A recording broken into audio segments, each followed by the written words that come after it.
Hey, we are finishing up a series tonight on the last 7 sayings of Christ, the last 47 words that Jesus spoke. And we've been talking about this idea that if you knew when the last moment of your life was going to be, what would you want to say to people? Who would be the people that you would gather around yourself? What if God showed you when that moment was going to be, and he said to you, you can only pick 7 statements, and these 7 statements can only have 47 words, right? There's a weightiness to it, isn't it?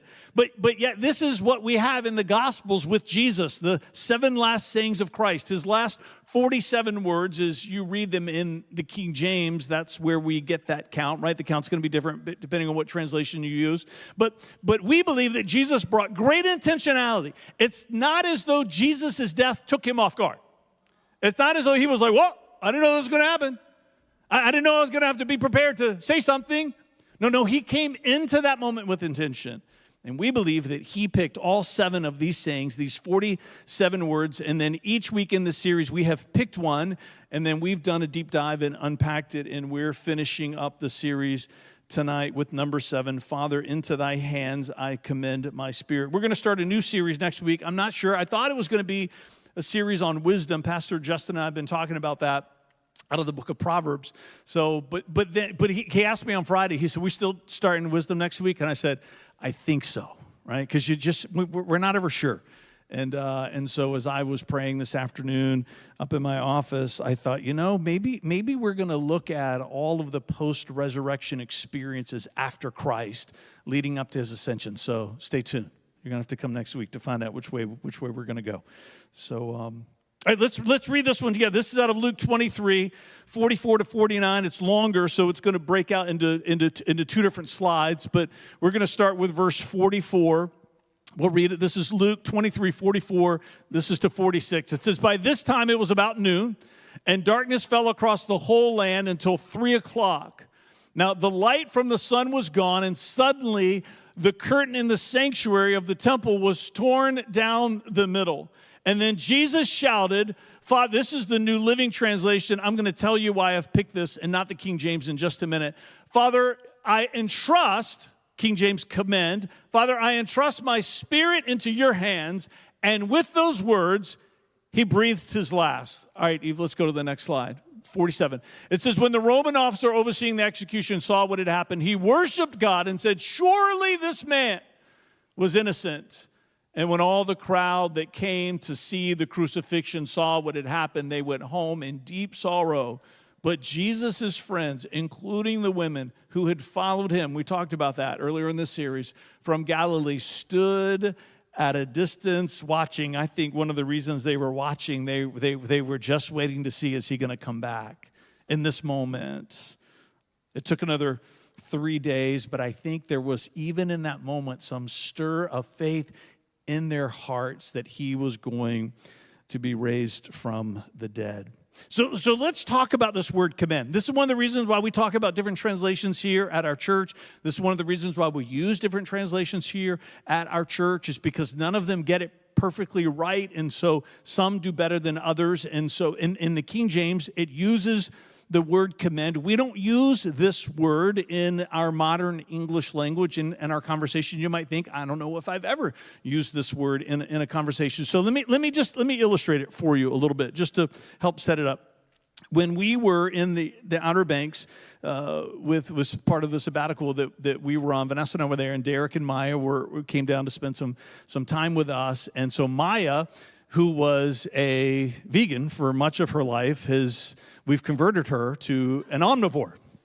And so now she has this new love of steaks, and she recently discovered at our friend's wedding, Jonathan Adams, we were at Captain George's in Williamsburg, that she has this love for crab legs. We're like, come on, and which is really just an edible spoon for melted butter, if you're into the crab legs. And so when they were coming down, Vanessa and I said, we have got to find a restaurant, a seafood restaurant, right? We're in the Outer Banks that's crab legs on the king crab legs on their menu. And so we found one that wasn't too far away. And so we went there. And so of course Maya ordered it's this bowl. It was their version of frogmore stew. If you don't know what that is, then you're not from the South like me. But so there were crab legs, there were like half chunks of corn on the cob, sausage, and then peel and eat shrimp. Just this massive bowl.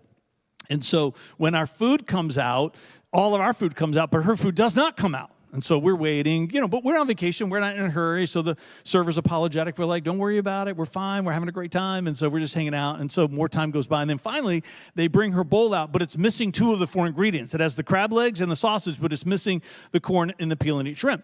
And so the server's like, I'm so sorry. I know you've been waiting. And then it's not all here. We're going to bring that out in a minute. So we thought it was just going to come in a minute. And so, of course, we're halfway through our meal. She still hasn't gotten the second part of her food.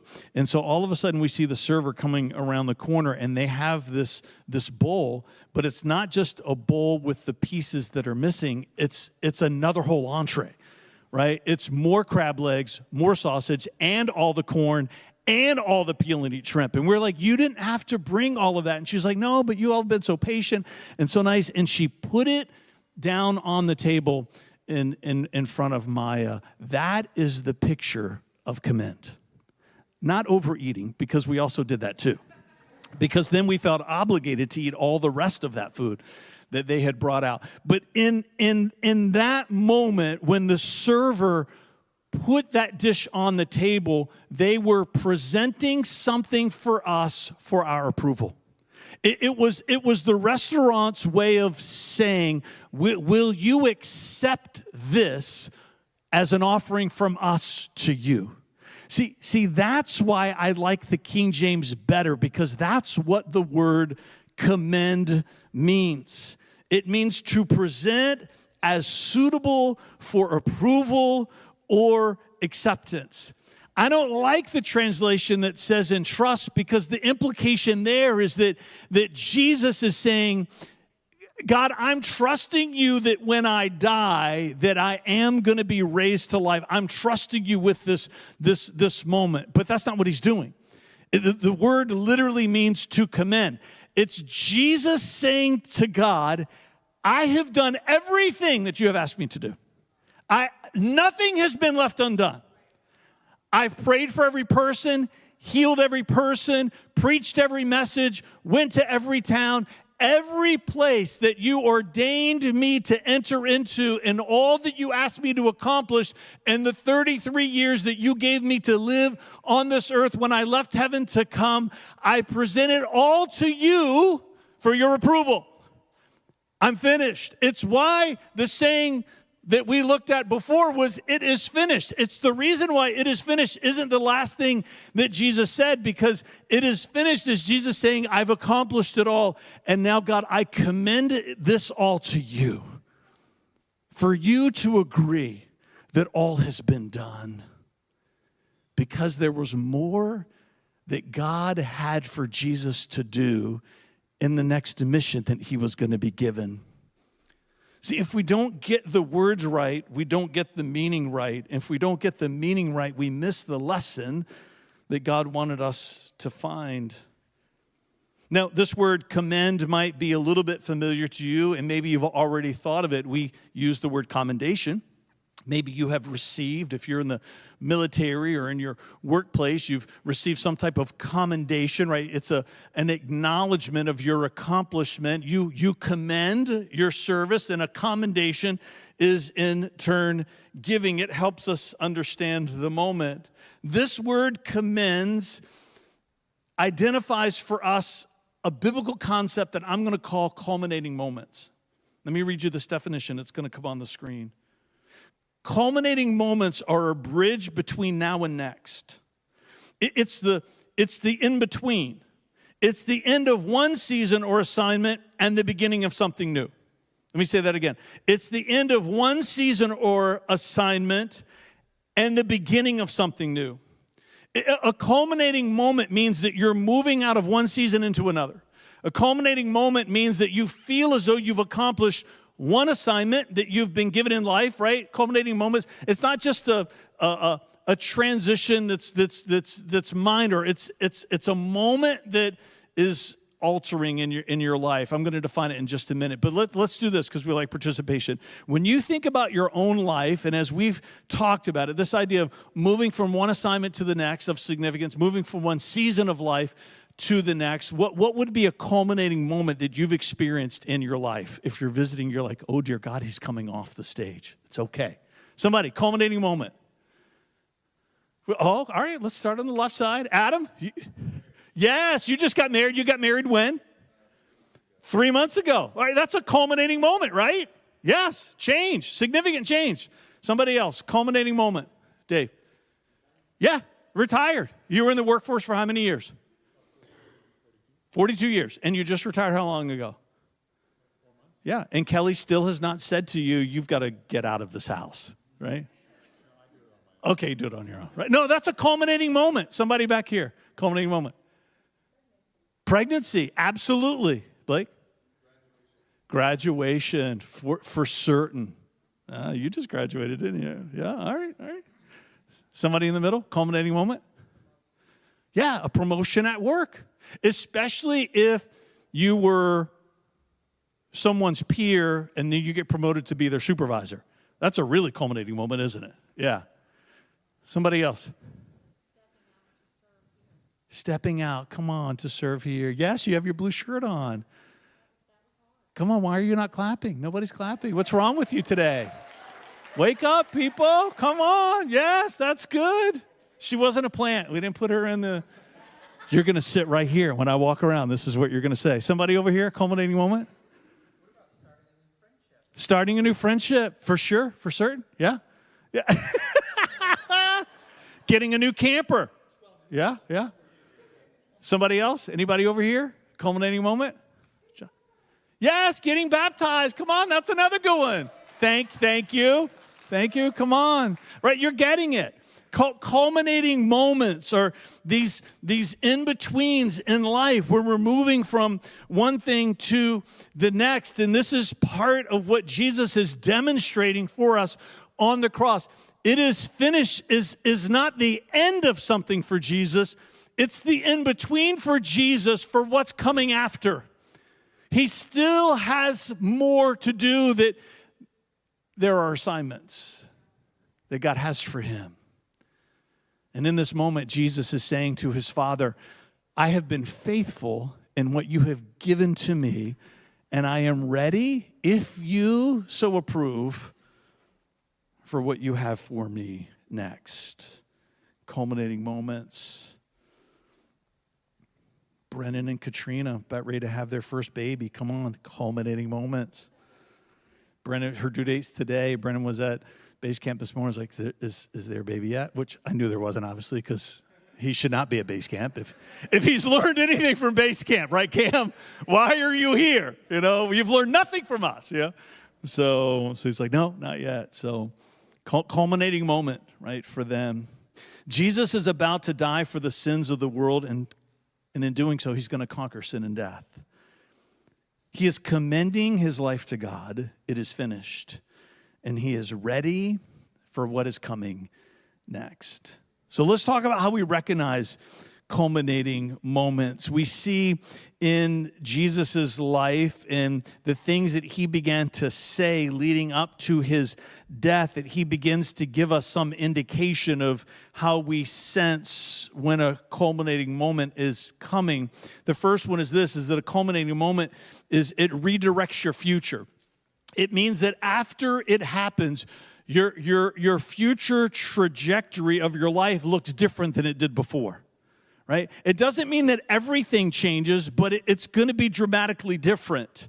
If you're married and you're getting ready to have your first child or just another child, you understand your future is going to look differently than it does now. Right? Shay talked about this idea of getting promotion. Your future is going to look differently than it does now. A culminating moment is your future is going to change. This is Jesus in John 16, where he talks about, I have to go so the Holy Spirit can come. Another sermon for another time. But Jesus is saying, my future is going to look differently, and then your future is going to look differently too, right?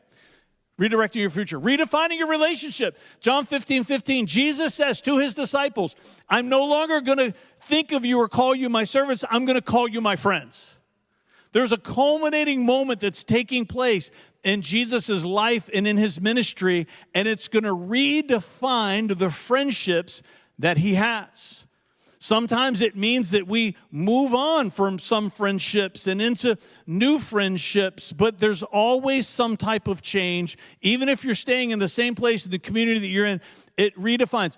We're going to keep going back to this one. You begin to have children. You begin to add children to your family. You understand the dynamic that your relationship, if you have one child and then you have a second child, then you have a third child, right? If you keep going, every time you have another child, it redefines the relationships in your household. Reorganizing your priorities. John 14:1-3, this is where Jesus says, I have to go to prepare a place for you. So maybe you've never thought of this before, but Jesus dying to conquer sin and death wasn't just about him conquering sin and death. It was about him going on to the next assignment that God had for him. And one of the parts of that assignment is to prepare eternity for all of us who've made a vow of devotion to him. He says to these disciples in John 14, there's work to be done in the heaven that I came from so that it's ready when you get there. Come on. It's amazing to think that Jesus was at work for you when he was here on this earth, and he's been at work for you ever since he left. And then he says to them, hey, and one day I'm going to come back to get you so that you can be with me where I am also. So good. Every time we are stepping into or sense a culminating moment, one season to the next, one assignment to the next, there's this sense inside of us. We begin to recognize it. Maybe you've not put it together, but you are now, that it redirects our future. It redefines our relationships, and it reorganizes our priorities. This is not the first time that Jesus has experienced a culminating moment in his life. Culminating moments, sometimes you can have multiple culminating moments together, and we see this with Jesus. In Matthew 3:13-17, we read about Jesus' baptism. This is a culminating moment for Jesus' life. It redirects his future. Up until that moment, Jesus lived his life in complete and total obscurity. No one knew who he was. He's 30 years old. It's remarkable to stop and think about that, isn't it? For 30 years. It didn't seem as though much was going to amount to his life, and yet he was the Messiah. So if you have young adults living in your basement, there's hope. There's hope.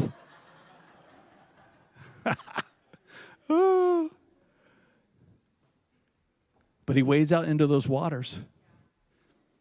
His cousin, John the Baptist, sees him coming. The heavens open. A thunderous voice of God speaks, "This is my son that I love, with whom I'm well pleased." Stop it. A dove representing the Holy Spirit comes. That's a culminating moment in Jesus' life. His whole future is going to be different now. His relationships are going to be redefined, new priorities he's going to have. Disciples begin to gather around him. He enters into the ministry of being a rabbi, which maybe if we could just modernize it, maybe it's an oversimplification, but he becomes a pastor to a small group of people. Not too long after that, he has another culminating moment. In John chapter 2, we read about the wedding at Cana where he turns water to wine. His mother comes to him and says, "Hey, they're running out of wine." And Jesus says, "Hey, that's not my problem. It's not yet my time." This is a great story, right? The commands of a mother altered the sovereignty of God. So you better be listening to your mama when she talks to you. Just saying. Right? Jesus, God on this earth says, I'm not ready. And his mother says, you're going to be. And you know what Jesus did? He did what she said, even though he was a grown man. And sure enough, he turns that water to wine. It was a culminating moment. See, he was just an obscure, upstart rabbi with a handful of followers. But now hundreds of people begin to look to him for spiritual direction. There's a whisper that maybe, just maybe, this could be the Messiah. Redirecting his future, redefining his relationships, reorganizing his priorities. And then there's another culminating moment, right? We could keep going, but for the sake of time, I'm just giving you these three in John 6. This is one that's often overlooked, and you might not even know that this happened, but there came a moment early on in Jesus' ministry where everyone left him, except for just a handful of the faithful few.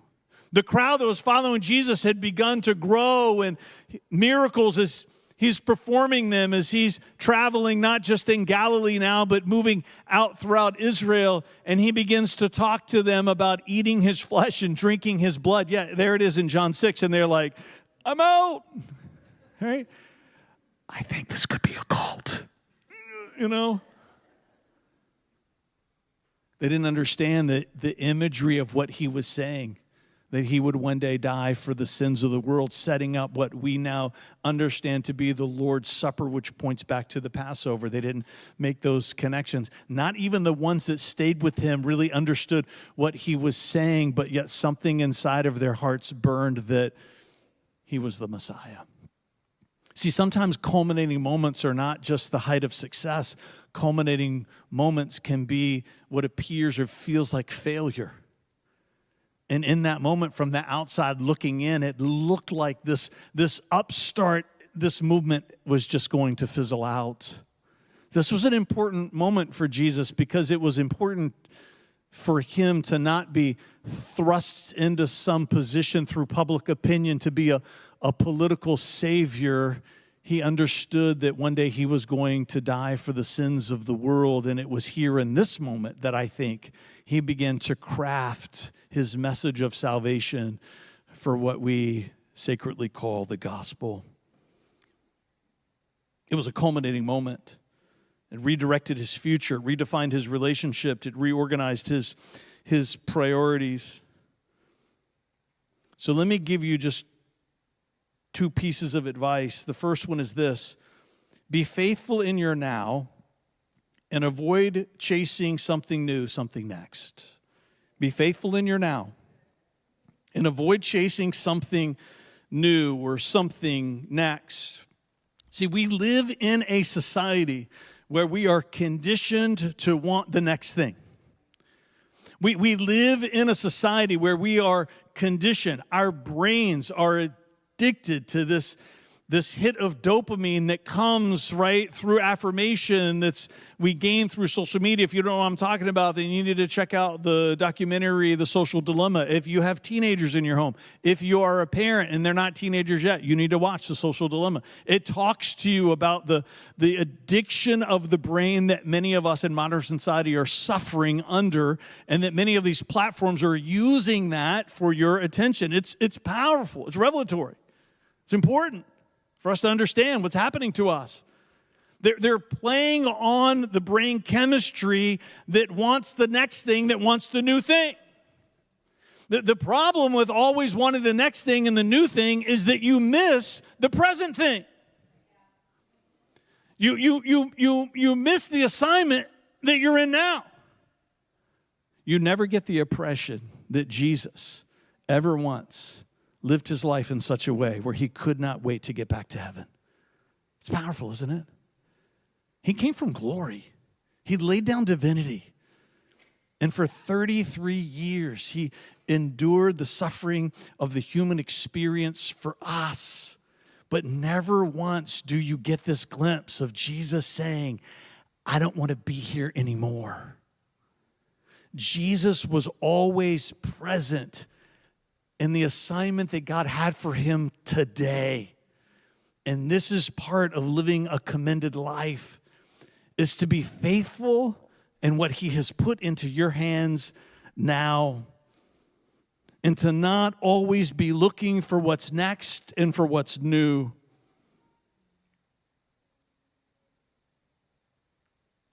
If you want a different future, how can you be more faithful in the spaces that you now occupy? It's okay to be dissatisfied. It's okay to experience discontentment. It's okay to carry some sense inside of you of there is going to be something more and there is going to be something next. I'm not denying that. I think those are healthy things. Aspirations are good, especially if you're in a season of hardship, which is one of the reasons why I included the culminating moment of Jesus where everyone left him. Not every culminating moment is a hoorah. You might feel like you're in this season where everyone has left you. It's okay to believe and to hope that there's a new season and another assignment. But what we do in that moment and how we respond matters. And the way we're supposed to respond, I believe, in part in that moment, is to ask God, how can I be more faithful in the situation that I am presently in? If you want more meaningful relationships, how can you be a more faithful friend today to the people that you know? Right? You might see people and it just seems like they've got all these friends and you're thinking to yourself, right, I don't have that many friends. And what I would say to you is that's okay. That's okay. Ask yourself the question, how can you be a better friend to the friends that you presently have? Because if part of God's plan for your life is more friends, a bigger circle of friends, the pathway there is going to be through being faithful to the friendships that he's brought to you today. If you want more responsibility, how can you be more faithful with what you have now? So this is how we guard against the impulse, the human impulse of next and new. It's how we guard against it.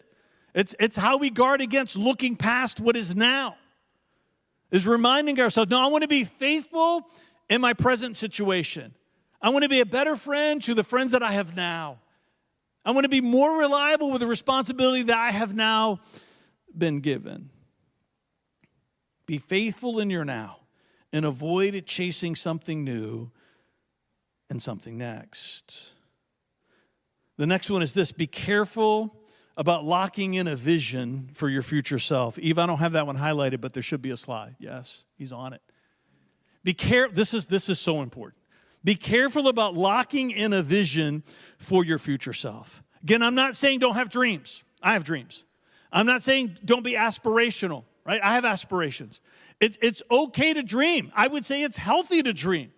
It's healthy to have a vision for what you want your future to look like. But my encouragement to you is be careful. Because it might be that God's vision for your future is going to look different than the one that you have envisioned for yourself. Disappointment is the byproduct of unmet expectations. Is it not?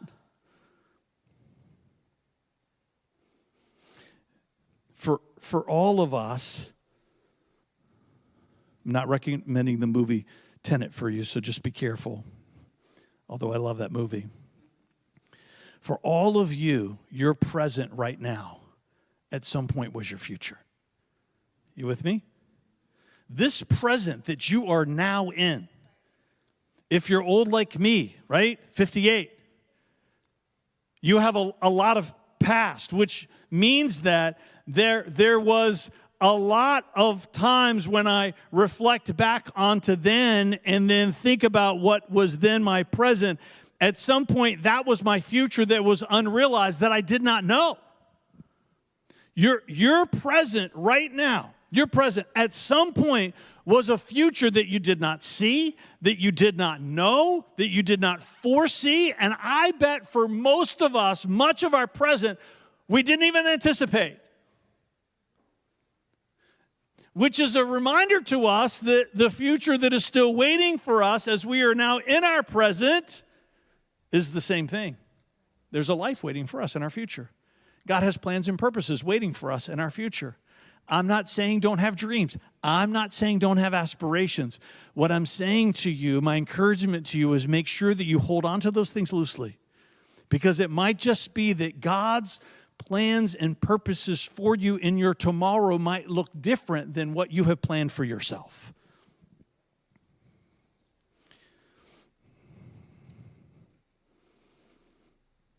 Let me give you 3 things again.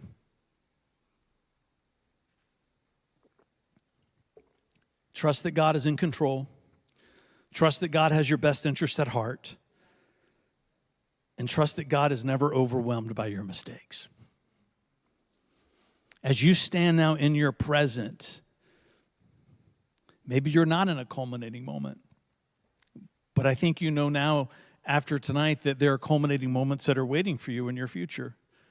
They're going to shift you to a new season that's going to shift you to new assignments. And sometimes those season and assignments are not the things that you necessarily anticipated. What I would say to you is prepare your heart now for those moments that are coming. Build in your heart now a trust that God is in control. Build in your heart now an unrelenting belief that there is nothing in this world that is outside of God's authority or his purview. Build in your heart now a conviction that God always has your best interest at heart. Even if it's not a culminating moment or an assignment that you would choose or a season that you would want to walk into, trust that he always has your best interest at heart. God never has a bad day. God doesn't experience the kind of regret that says, I wish I had done a better job with their life. Whew. Never said that, not once ever. He always has your best interest at heart. Whatever the assignment might be, whatever the season might be, God is in control. He always has your best interest at heart, and he's not overwhelmed by your mistakes.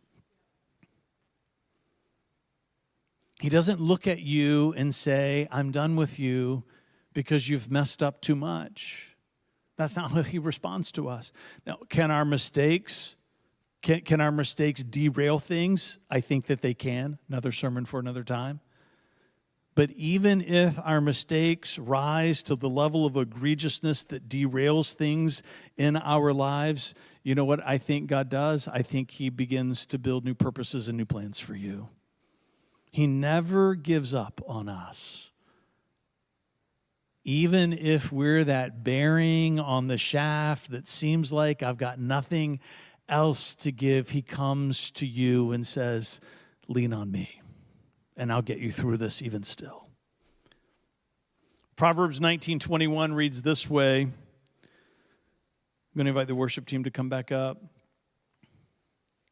You can make plans, but the Lord's purpose will prevail.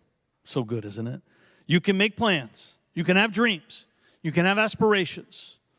But it's the Lord's purpose that will prevail. In Genesis 22:1-9, we have the incredible story of Abraham, and God asks him to take his only son, Isaac, up to a mountain to sacrifice him. And this is a prophetic picture for us in many ways, but in part it's what we're talking about today. You might have a dream for your future, and it is your Isaac. And what I would say to you, just be careful, because it might be that God asks you to lay that down because his plan for you is going to look different than the one that you've got for yourself.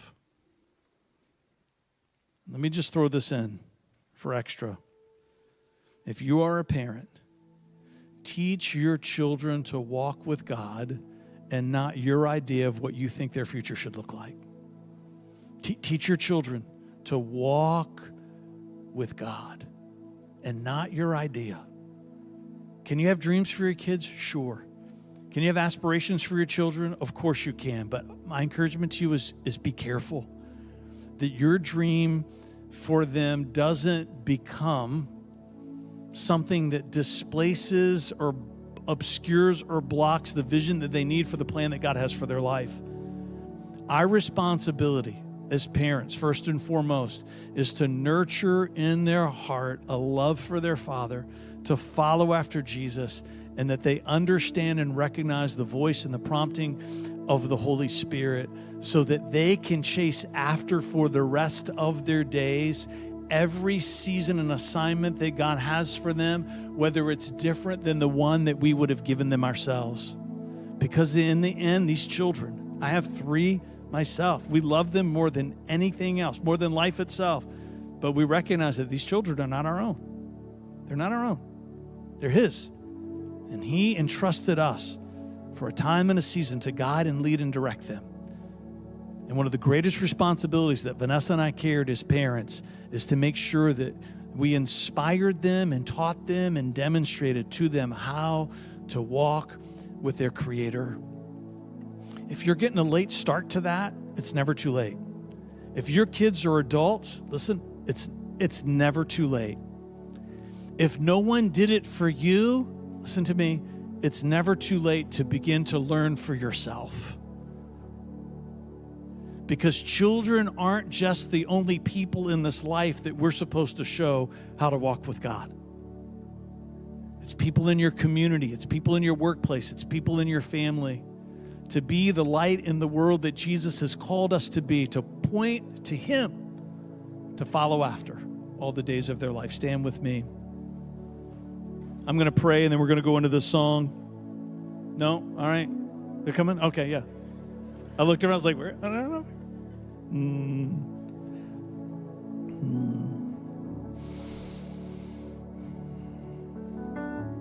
Father, I pray for people that are in this room, people that are part of our online community.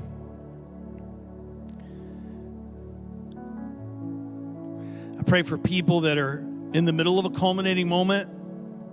And I pray for people that are hoping that one is coming for them soon. Help us to be faithful with what you have put into our hands today. And help us to be willing to say yes to whatever you're calling us to in our tomorrow. Let's worship together.